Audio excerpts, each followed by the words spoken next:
learners, welcome back to my channel. Today I am teaching you microbiology. So at first we introduce what is microbiology, okay? So introduction and history of microbiology. Microbiology is a study of microorganisms. हम जिस micro organism के बारे में पढ़ते हैं उसके बारे में अध्ययन करते हैं उसी को माइक्रोबायोलॉजी कहते हैं. Micro organism unlikely to see from naked eyes. Micro organism जो छोटे से सूक्ष्म जीव होते हैं उसे हमें नग्न आँखों से देख नहीं पाते. सो माइक्रो ऑर्गेनिज्म यह एक प्रीमोडियल ऑर्गेनिज्म होते हैं जो कि फर्स्ट लिविंग ऑर्गेनिज्म होते हैं. इसे ही फर्स्ट लिविंग ऑर्गेनिज्म भी कहा गया है. ये दो प्रकार के होते हैं, एक प्रोकैरियोटिक एक यूकैरियोटिक. प्रोकैरियोटिक जो आर्कीबैक्टीरिया होते हैं और बैक्टीरिया होते हैं. यूकैरियोटिक में प्रोटोजुआ और फंगी होते हैं. प्रोटोजुआ यूनिसेलुलर यूकैरियोटिक है और फंगी यूनिसेलुलर और मल्टीसेलुलर दोनों होते हैं, जैसे कि ईस्ट. ओके. सो पहले हम जान लिए कि ये क्या है, उसका डिफिनेशन हम लिखेंगे. सो microbiology is a study of microbes and microorganisms such as bacteria, archaea, algae, protozoa, viruses that are too small which can't be seen with naked eyes. Microbiology microbes और microorganism सूक्ष्म जीव और सूक्ष्म जीवों का वो अध्ययन है, जैसे कि bacteria, archaea, algae, protozoa, viruses, इन सभी का वह अध्ययन है जिसे माइक्रोबायोलॉजी करते हैं. और इसे हम अपने ये इतने छोटे होते हैं कि इसे हम अपने नग्न आँखों से नहीं देख सकते हैं. इसके लिए हमें या तो माइक्रोब्स किसी उपकरण की ज़रूरत होती है. ओके.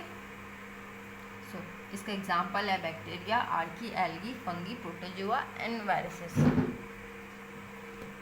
नो. सो ये है माइक्रोब्स, जिसमें ऊपर वाला होता है न्यूक्लियर मेम्ब्रेन और अंदर वाला कैरियन, जिसे नट्स या कैनल भी कहा जाता है. तो आर्की बैक्टीरिया जो सेल मेम्ब्रेन होता है वो ईथर बॉन्ड का होता है, जो हार्श कंडीशन में होते हैं. और इसके यूकैरियोटिक्स जो होते हैं वो ईस्टर बॉन्ड और एक्सट्रीम टू नॉर्मल हो जाते हैं. अंडरस्टूड. हम नेक्स्ट लाइन पढ़ेंगे. While bacteria and archaea classes as fall under prokaryotic, these organisms consist a primordial nucleus. जैसे कि हम पीछे पढ़ चुके हैं ये कि माइक्रो ऑर्गेनिज्म में प्रोकैरियोटिक होते हैं, इसमें यूकैरियोट होते हैं, फिर ये आर्की बैक्टीरिया, प्रोटोजोआ और फंगी होते हैं. इसी को हम अब लाइन में लिखेंगे. इट्स वाइल होगा, ये वाइट नहीं होगा, एल. हाँ. While bacteria and archaea classes as fall under prokaryotics, and these organisms consist of primordial nucleus. Okay. Fungi, algae and protozoa are classified eukaryotic, which are membrane, closed nucleus, double membrane. अब microbes ये 3BYA के होते हैं, ये first living cells हैं. फिर ये micro, इनका खोज एंटोन वैन लीeuwenhoek ने किया था, जिन्हें फादर ऑफ माइक्रोबायोलॉजी भी कहा जाता है. ओके. आप पढ़े होंगे एंटोन वैन लीeuwenhoek, इसे आप याद कर लीजिए.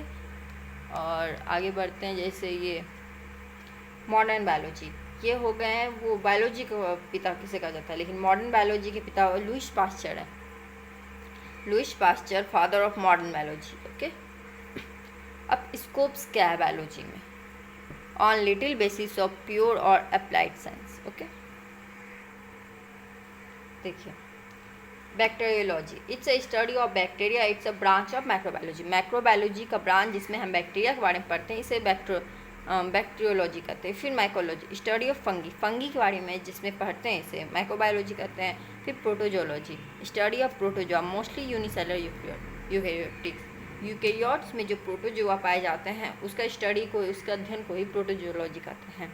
फिर वीरोजोलॉजी स्टडी ऑफ वायरसेस, वायरसेस का अध्ययन को वीरोलॉजी कहते हैं. फिर एल्गोलॉजी या फाइलॉजी स्टडी ऑफ एल्गी. ओके.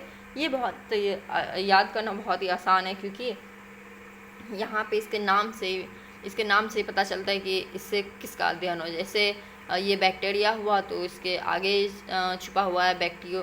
फिर ये फंगी हुआ तो ये माइकोलॉजी. मतलब ये नहीं मिल रहा, लेकिन हो समझ सकते हैं कि यही एक अलग से है.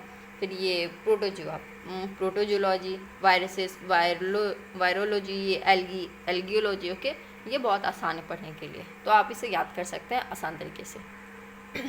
Next, microbial taxonomy. ये classification with it consist classification, naming, identifying of microbiology. हम किसी भी माइक्रोबायोलॉजी का नाम लिखते हैं उसका अध्ययन के समय, तो उसका जो अध्ययन होता है उसको क्लासिफिकेशन करने के समय उसका क्लासिफिकेशन जिसे कहते हैं उसे ही माइक्रोबियल टैक्सोनॉमी कहते हैं। फिर microbial ecology, study of inner valuation between microbes and environment. Inner valuation, जो माइक्रोब्स और इन्वायरमेंट में अच्छे क्या रिलेशन है, क्या चल रहा है, उसे ही माइक्रोबियल इकोलॉजी कहते हैं। फिर modern biotechnology, it deals with micro organism with specific genetic character.